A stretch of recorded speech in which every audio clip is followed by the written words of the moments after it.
Okay, we're going to look into the mythology and folklore of Mulan and talk about some more revealing things that goes along with this. Most people know Mulan from a Disney movie that was made years ago about the ancient mythology that goes along with the ideal. Now, Disney's famous for having these princesses that all have to be saved and everything else, but in a modern world that started to get twisted, and now with having other people in positions and all the SJW things and stuff like that going on, it seems that there's been this extreme Mary Sue situation going on to trying to empower women to try to become men. I know it sounds disgusting. Instead of actually taking power in their femininity, it's drawn another way. Most people see it as a Machiavellian of trying to ruin society, but that's for other videos. If you look at this is a depiction of Mulan that goes along, well, great timing there. Let's see if we can get that right. Yeah. It's a depiction of her that goes along with this, and we know this is just a modern drawing. It's probably done out of a computer thing or stuff. But this is the depiction they choose to put along with it. Later we'll look at a few other ones. But notice that, well, if you want to be a picky ass, this doesn't really go along with it at all. In fact, it looks like she kind of has deep blue eyes. And her phenotype is not fitting. And if she's trying to be a male, she's wearing lipstick. Now I know in the later tales, believe me, that she comes out. And in the movie it depicted as so whenever she gets injured, and then whenever they helped her out, they realized, hey, she's got boobs, and hey. And it, like, nobody knew. Kind of like Clark Kent. Somebody finally took off Clark's glasses, and what? But he was injured or knocked out, and they opened up to see where the wound was, and there's a Superman shirt. That's kind of totally different, though. But when you look at this depiction, there's a few things that you'll notice that are probably curious to people who have seen some of my other videos here, and might make some connections even with this, even though it's just a modern depiction right here. See if I can get that a little bit more down in its clarity. So if she's supposed to be a woman, first of all, there would be a nipple here somewhere. And there's not. I mean, it looks like that's her skin and everything else. She's not wearing much armor. This is, open armor, if you will. For that, she doesn't have a chest piece going on, but there's these bones that are right here, and we'll get to that a little bit later, and connections. But there are these little red dots that are right here that are showing on her quiver for her arrows. And we've seen that exact representation on these giant belt buckles of these Scythians that are all up through there, and these Tarim Basin mummies. And we'll get into that later.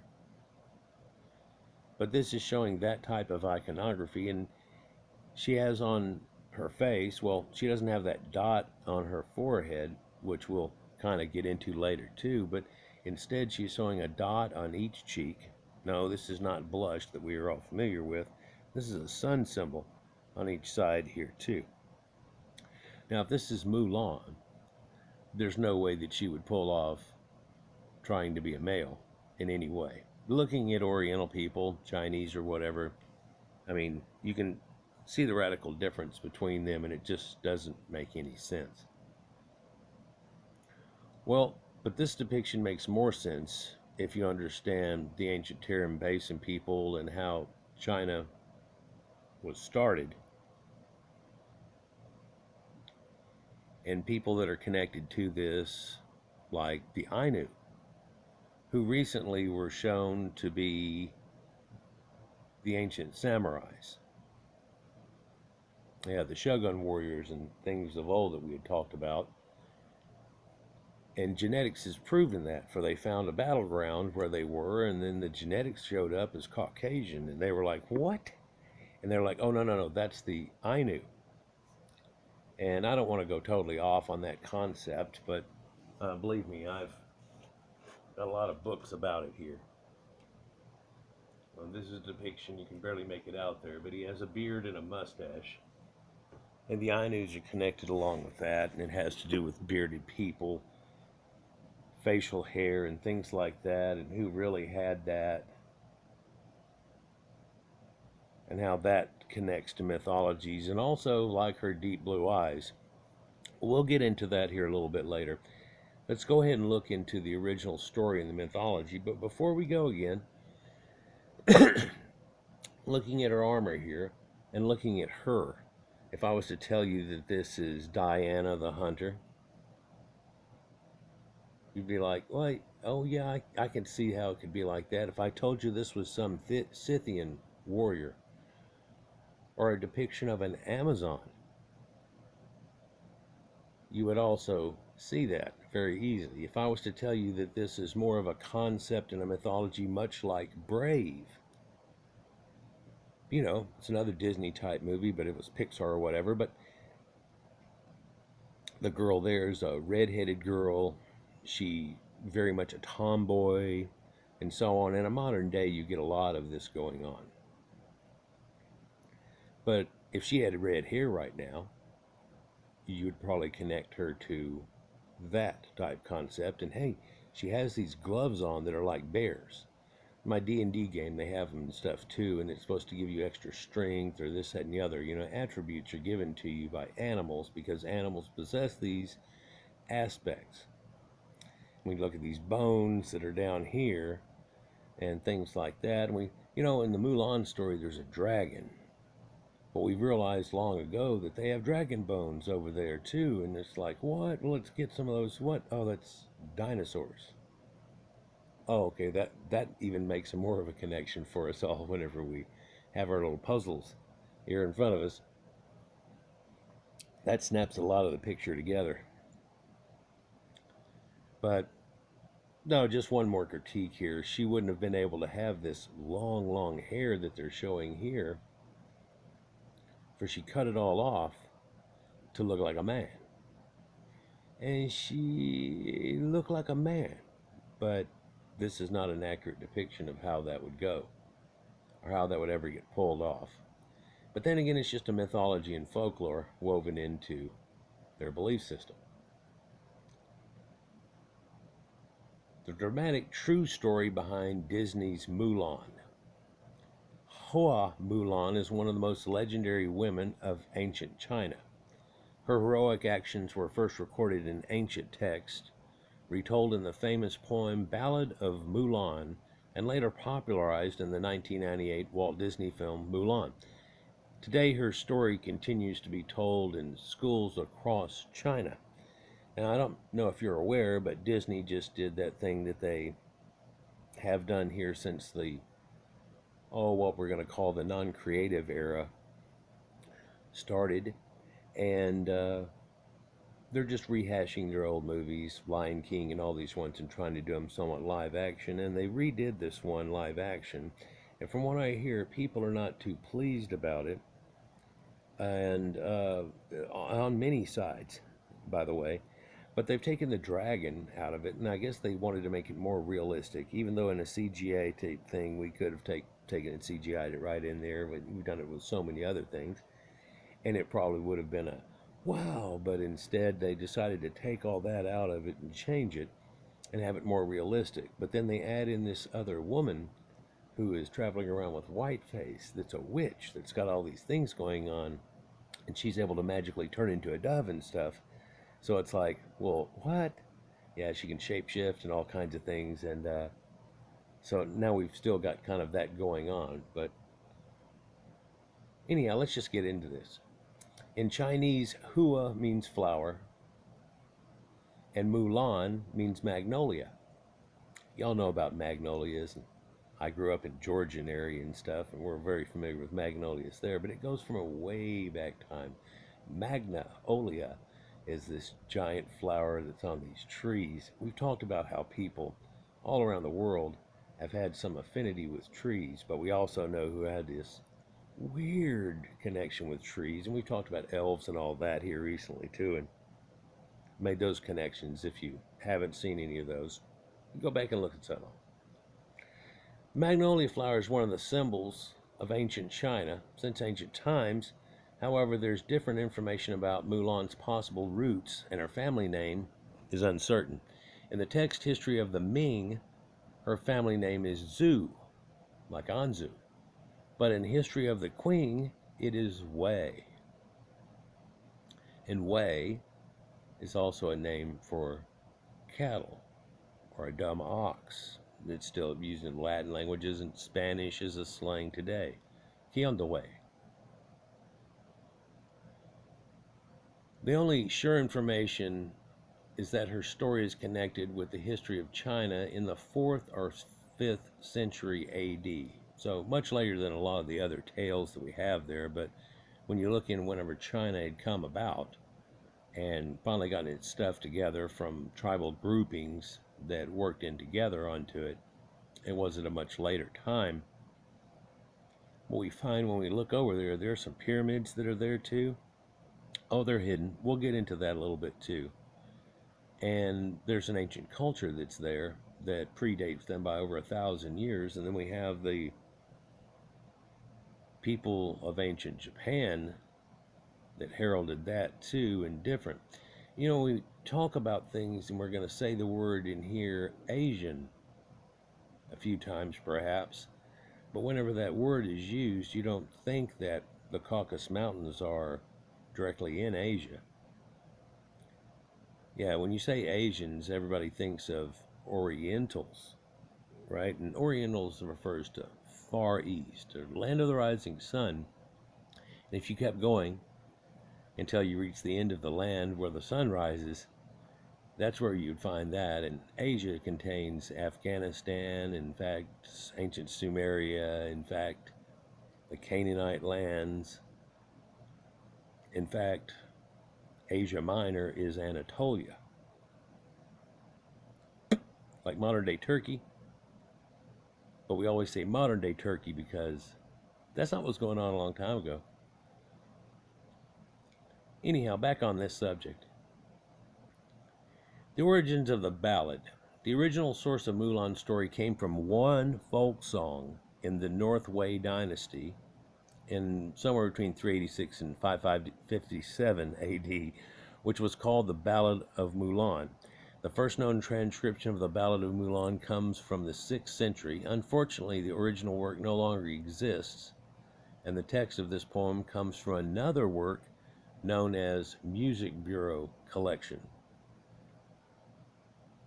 So it was a compilation of things that happened much later. Lacuna. This is an anthology of lyrics, songs, and poems compiled by Gao Maoqian during the 11th or 12th century. It's well into the medieval times we're talking about, but it's talking about a time that had happened before, and it's been twisted like mythologies get, but we'll try to get through that somewhat. The author explicitly states that the musical records of the old and new was his source for the poem about Mulan. So we can see here an ancient scroll work, and this is Mulan. Now, there's no way that you would say that this is a man. If it dressed as a man, you'd still not be able to say that. But looking here, she has a pole arm. It's like a spear, but it has more connected to it. Pole arms are famous through the medieval times, and probably she wouldn't have had anything exactly like this, for this is a latter creation. But if you look closely at it, right there at the top before the end is this thing that looks like, oh, what you see in a Shaolin temple perhaps. Turned on its side now, but the pillars and the crossbeam that's arched like the bottom of a boat. Ding. And they have a lot of these pole arms, and ones this long are made to dehorse people. Quick interjection here, most people can't see it or think about it when they look here, but this little knob here and this little black thing here, she has a sword. Of course, back in the day, women of this culture weren't allowed to touch weapons, but weapons actually came out of a lot of things people were able to use. You get a woman in the kitchen, she's got a cleaver and a lot of fancy knives and stuff going on, and if need be, things can happen. So this pole arm here, though it's extremely long and it'll dehorse somebody, and in other words, what you can do is plant the rear end into the ground and stab it up into somebody coming at you with a horse, and it will pick that person right up off the horse and impale them. Yeah, it's a hell of a thing. But also that hook that's right there in front of it, they use to catch on to them and control people and stuff like that. Like a shepherd's hook, but it's got a little more puncturability to it and things. And there's all these different pole arms that are known from the ancient medieval times, and there's gloves and guisarms and all these various forms of things that are really just expanded ideas on the spear. That's what this shows. That was in Gathering Gems of Beauty. The next appearance of Mulan's tale came in the late Ming dynasty. You know about Ming and their nice vase works and things like that. But in 1593, the playwright Zhou Wei dramatized the legend as the Female Mulan, or the Heroine Mulan goes to war in her father's place. It was a play in 2 acts. The last of her most important versions of the ballad was incorporated into the Shu Tang Romance Tales, a historical novel written by Chu Renhao in the 17th century. Thus, the folk tale about the warrior woman Hua Mulan stayed alive in people's memories. And compilations like this carry on ancient folklore through, and legend becomes myth and da-da-da, as we talk about, but it's also been reborn and re-strengthened in places other than China due to Disney. And rather than just, of course, do only princesses, they've started deviating out a lot of things and different stories going on, and then get a hold of something like Star Wars, and you can see what people say, how they wreck that, and there's another Mary Sue version of it.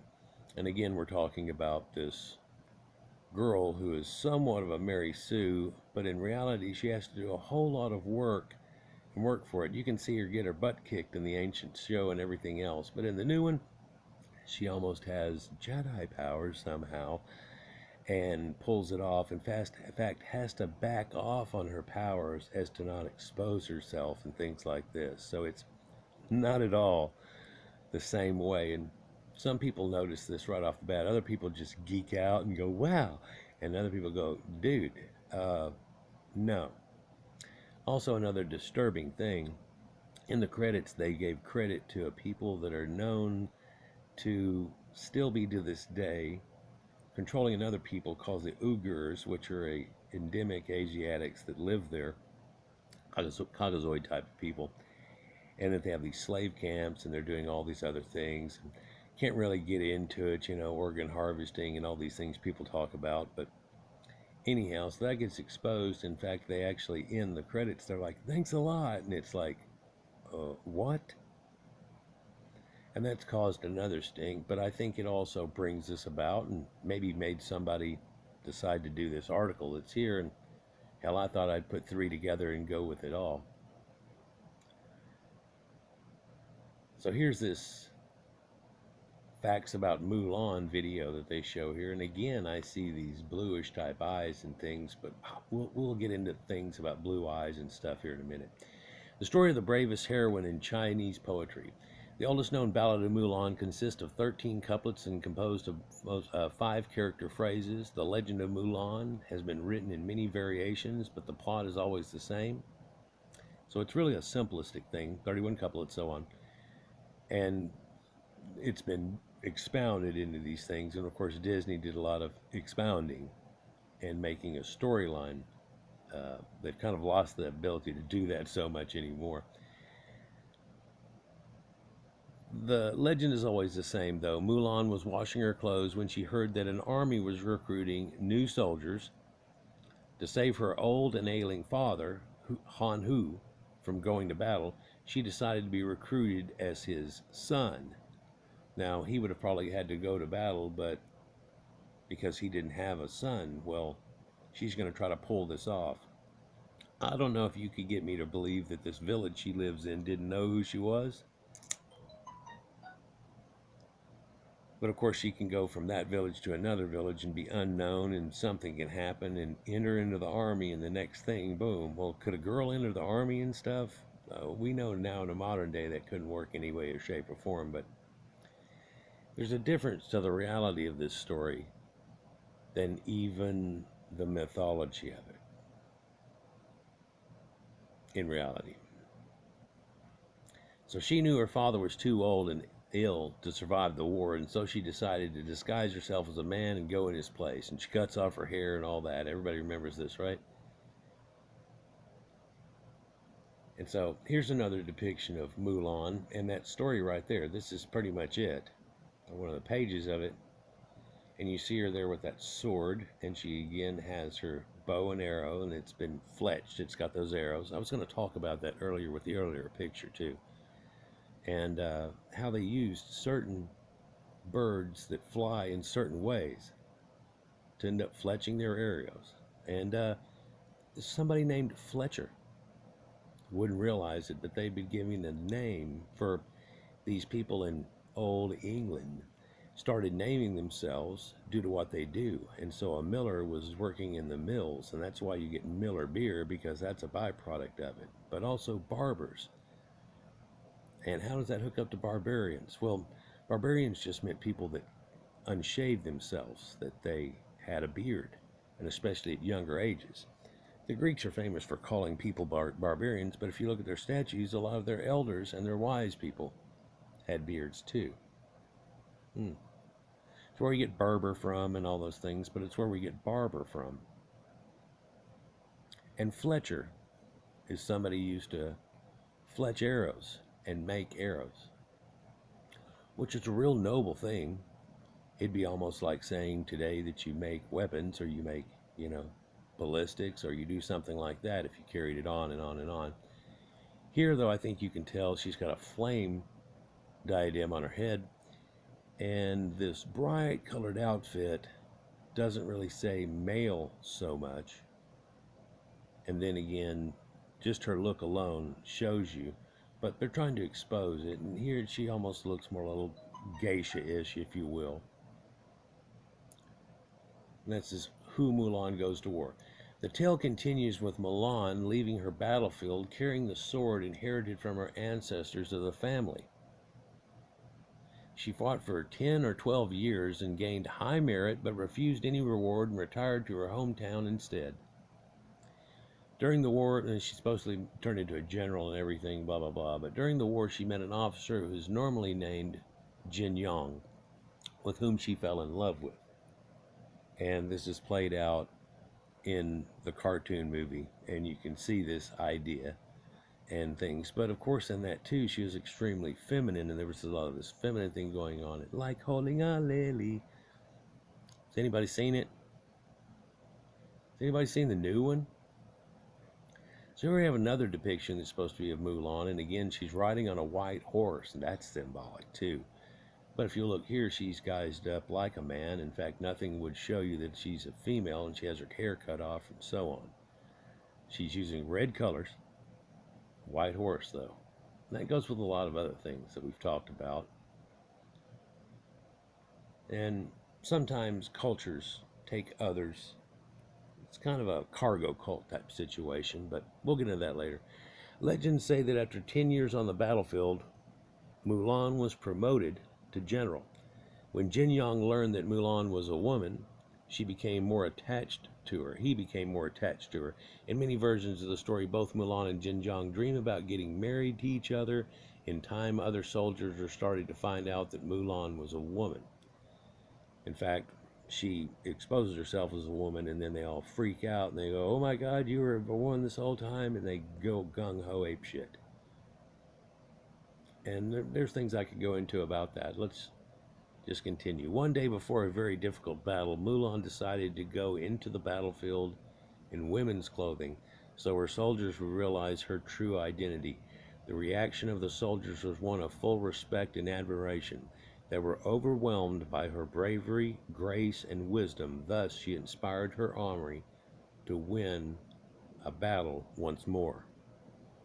And this is the tale of inspiration that somehow they figured out in a battle that a woman that they knew who had kicked some ass in that last battle had become injured, and they had her in a tent and cleaning her up, and these people came out of the tent quite shocked and talking weird, and they're like, what the hell's going on?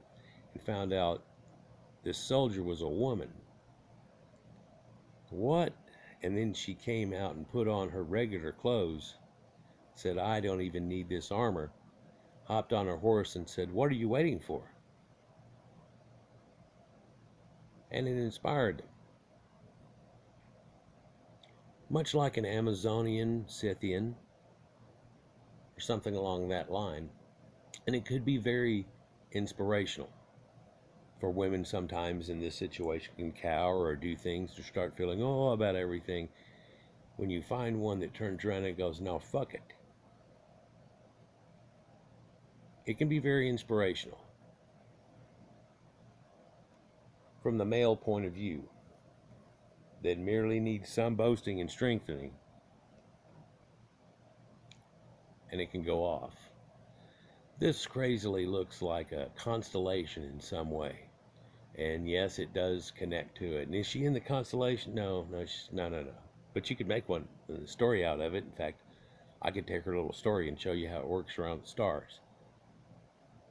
Yeah, and then Pegasus and this, that, and the other, and da-da-da, and she rode a horse and all these things, yeah. Fought the man, yeah, that's in there.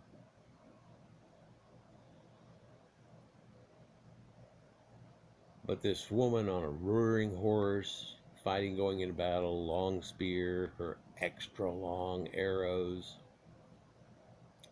archer ability.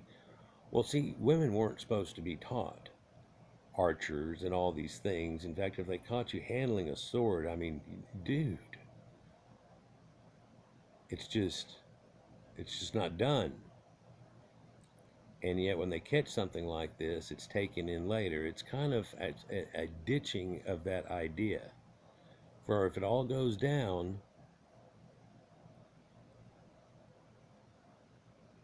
then some people are going to have to act like Mulan. After another heroic triumph, the emperor wanted to reward Mulan. He was surprised that the bravest of his soldiers was shown to be a female. However, Mulan asked for nothing but a horse to ride home. Many variations of her story say that when Mulan returned home, she discovered that her father had already passed away. In these accounts, she doesn't feel like a hero, but instead she feels she lost the love of her life. She also is depicted in these folk tales as a haunted person by her experiences on the battlefield. You could understand that from war and things like that. Feeling lonely and misunderstood, the legend says that she decided to commit suicide. Isn't that strange? Here we see another depiction of her, and while she seems to have short black hair, she has bright red hair firing behind her, the color of the sun. In fact, they have a swirl that's symbolic of that almost shown inside of it. This is shown that she's not on a white horse, it's a different one, but all of these are just merely depictions. Instead of drawing her on a white horse, they showed her in a bay type of horse. We know where horses come from and sacred horses and situations gone through that and the culture that carries that through on today and cowboys and all that situation. They'll just go ahead and move on with Mulan. You know, the name itself says it goes with magnolia flowers.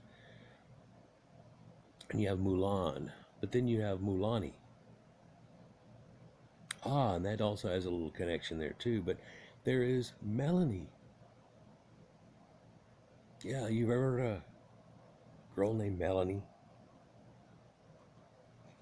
Well, funny how that goes with Melanesians And we talk about melanin and people being tanned and the girls of the South Sea Islands and all these type of things.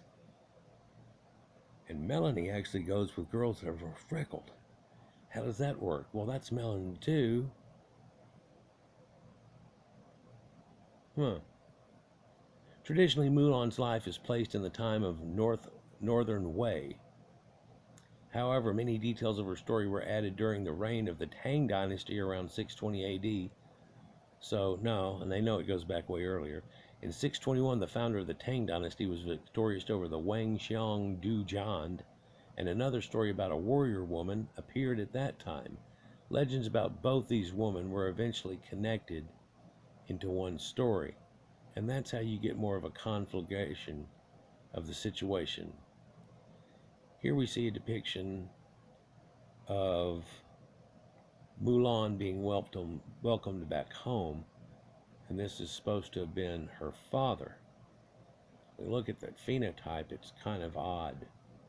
It doesn't necessarily match the one on the right, and they even made this statue. But in the other story, he wasn't alive. So apparently in one of the stories she was able to return back home, in another there was that grief of war. One wonders where her real home was. The story of Mulan came about because of the 4th and 5th century China was suffering under the invasion of a nomadic ethnic group. Ding ding. The war, the central government was completely destroyed by the barbarian group. This is looked at as tried to be the Mongols, but we'll get into that in a minute too. And let's see where we're at 30. This is probably going to go into double parts. Once it does, it's in your top left-hand corner. For that's going to be the interesting more part of this and the connectives. The war was terrible, and warriors needed a source of hope. The wars took more than 3 centuries, 300 years, and affected many parts of the Chinese Empire. Therefore, a woman soldier, in the form of Mulan or others, was a phenomenon which inspired soldiers to fight. Mulan in the modern world. The legend of Hua Mulan comes back to life every time that China needs hope and inspiration. The character of Mulan has remained a very popular motif in art and literature. She appears as a heroine in more than 10 movies and later plays. This happens also in the Caucasian type people, where you try to look upon something like that, the ancient mythology and folklore we all have, for inspiration.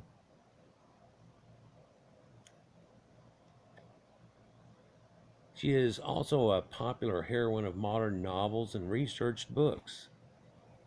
Her monuments are located in many places around the world. Even a crater on Venus is named after Mulan. Hua Mulan is a symbol of bravery and honor. Chinese people believe that she was a real person, and as long as she inspires them, it may not matter to them whether that is the truth or not. And if it was a conflagration of even 2 people, in fact, that just strengthens it. Oh, it happened more than once?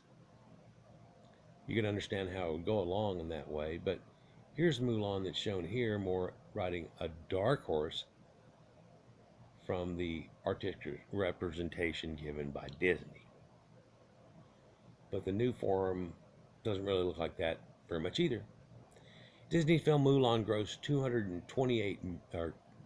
22.8 million in its opening weekend and went on to gross 304 million worldwide, making it the second highest grossing family film of that year. While Disney hoped to replicate its success throughout China, reception was not as favorable, as many Chinese people felt that the Disney version was too different from the original legends as told in ancient texts.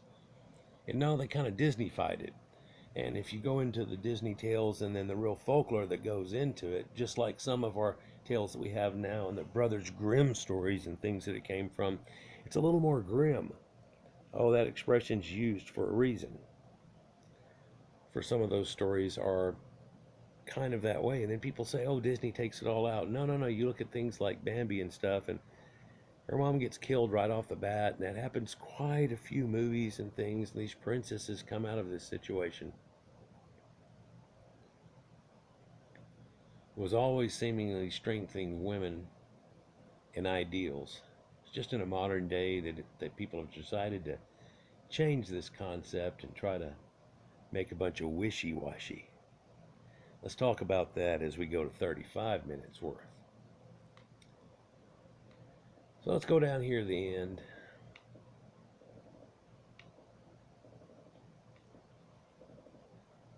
Where I pulled up some informations and stuff that's shown on Atlantean Guardians, Robert Seppard's site. Blue-eyed Buddha. In one of his videos here, I've shown the same situation. Ancient Eurasian mummies and pyramids. Horse people, and how even in this same area that we're talking about, way the hell over there are these people that still have blonde hair and a phenotype that you can't totally connect. Here's shown a picture of Buddha. On the left, he's a Buddhist monk, blue-eyed Central Asian monk. What? Well, we just talked about Asia earlier and these big-eared people, and how these people, and today they still do this thing about lengthening their earlobes. Yeah, it's just kind of carried on. All kinds of things are carried on through that. But Asian monk on the left, teaching an East Asian monk on the right, 9th century fresco from Belzakik caves near Tufan, Xinjiang, China. What? Yeah, I think we can tell the phenotype that's here. A little gap between his teeth that's there too. Mustache, facial hair, and everything. Blue eyes. Budi Dharma was a Buddhist monk who lived during the 5th or 6th century. He is credited as the transmitter of Zen Buddhism to China and regarded as the first Chinese patriarch. According to Chinese legend, he also began the physical training of the Shaolin monks that led to the creation of Shaolin Quan. This is what we know of as Kung Fu. The anthology of the patriarchal hail from Budi Dharma is the 28th century patriarch of Buddhism, is an uninterrupted line that extends itself all the way back to the Buddha himself. Through Buddhist art, he is depicted as profusely bearded, with wide eyes, and is referred to as the blue-eyed barbarian in some Chinese Chan texts. Coming into view here, you'll see these people that have this dot on their forehead, and one that's very conspicuous and telling at the same time is this shell. Now this shell, of course we know, works with the sacred geometry and the entropy and swirl of everything, like looking down into a tornado of the mind. And these depictions here all across what we would call Asia or Oriental lands now, still deified, still there, haven't been taken down yet. In fact, every day people are doing praise to these blue-eyed gods that they had going on that connect to the elders. Well, new archaeological finds in China are forcing re-examination of old Chinese books that describe historical or legendary figures at great height. Yeah, there was these tall people, kind of like giants, with deep-set blue or green eyes, long noses, full beards, and red or blonde hair. Scholars have traditionally scoffed at these accounts, but now it transpires that these accounts were actually correct. Many people are unaware of the fact that China has massive pyramids that rival Egypt in size and age. And so we look at a group of them here, and you can see how most of them are covered up now by plants, because they know that we've caught these on some satellite imaging in Google Earth, and they want to smudge it out. They say they're real proud of it. Then they do this. China's landscape is not only littered with enormous pyramids, but hundreds of ancient blonde mummies with Caucasoid features.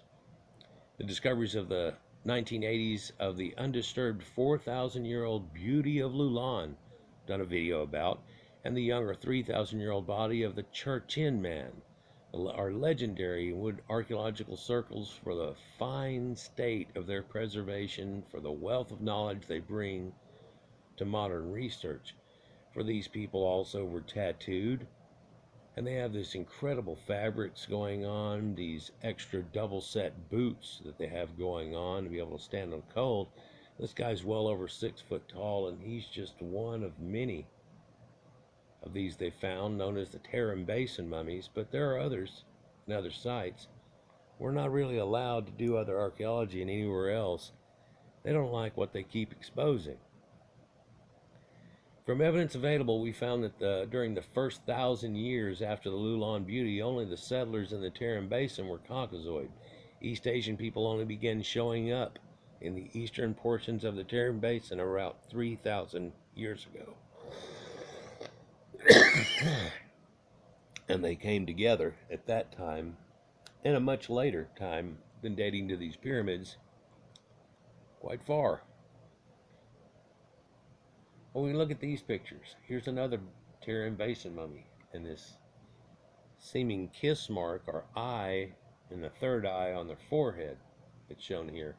Blonde hair, braided and so on. Great fabrics for the time.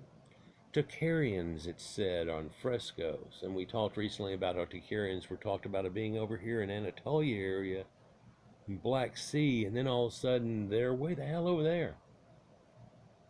What's that all about? Especially whenever we know that a lot of those people that were way the hell over there are way over here now. And ancient people that used to be in the Middle East and Samaria are way up here now. And genetics keeps proving it. But they all have these blue-eyed statues. This is even the statue of a goddess. Hongshan culture from China. It's dating 3700 to 2500 BC. That goes way before they have even formed as a civilization. But there's a blue-eyed god again. Keeps coming up, doesn't it? See if I can get through this a little bit. Mongol leader Temujin, better known by his title Genghis Khan, universal ruler, king of kings, was a man of Nordic racial ancestry. According to the Persian historian Al-Ugasi, the tribal clan in which Temujin belonged were known as the Bordechikoan, or gray-eyed or blue-eyed men. The ancient mother and founder of this clan was known as Al-An Goa, our beautiful Alan, and we talked about the Alans of the Scythians and how that connects into Germanic people and even the Huns just recently. She was said to have been visited to her tent by a divine being who possessed golden hair, a fair complexion, and gray eyes. Shortly after this visitation, she gave birth to the first member of the Bordechan clan. Temujin himself was noted in Chinese descriptions of him for his tall stature and heavy beard. We should also note the following depiction of Temujin's appearance as given by Harold Lamb in his biography of the Great Khan. He must have been tall with high shoulders, his skin a whitish tan, his eyes set far apart under a sloping forehead that did not slant, and his eyes were green or blue-gray in the iris, with black pupils. Long reddish-brown hair fell in braids to his back. He's describing art that he's looking at that's really no longer evident. Al-Bugasi also observed that the family of the Yoshigai, the father of Temujin, were known for the fact that their children often had fair complexions and blue or gray eyes. Fair also can turn hair also. Temujin's wife, Bortai, bore the name which means gray-eyed. Like literally, it signifies she has boar eyes, or bore a name which resembled gray eyes. Temujin's relatives and descendants also possessed fair features. Temujin's son and successor, Ogadai, had gray eyes and red hair. Temujin's grandson, Mangu, had reddish eyebrows and red-brown beard. Subutai, like the guy that's in Conan the Barbarian, who conquered China, had a long reddish beard. Indeed, it was said that people were surprised by Kublai Khan, for he had dark hair and eyes, because most of Genghis Khan's descendants had reddish hair and blue eyes. And there's a depiction of him. And that's going to about do it for connections and how things went on through. Now, am I saying Mulan was one of these people? No. But I think it shows that where the ideal even comes from, perhaps goes from here, and some connections that are shown here that predate what you think of as China. A lot of it's hidden. Some of it's in plain sight, if you know where to look. Then again, some of it in plain sight, is being hidden. Like, share, and subscribe and enjoy, and we'll get on to more of this. And check out what they're saying about Mulan, the new movie, and the connections and the ogres that they are enslaving. Peace.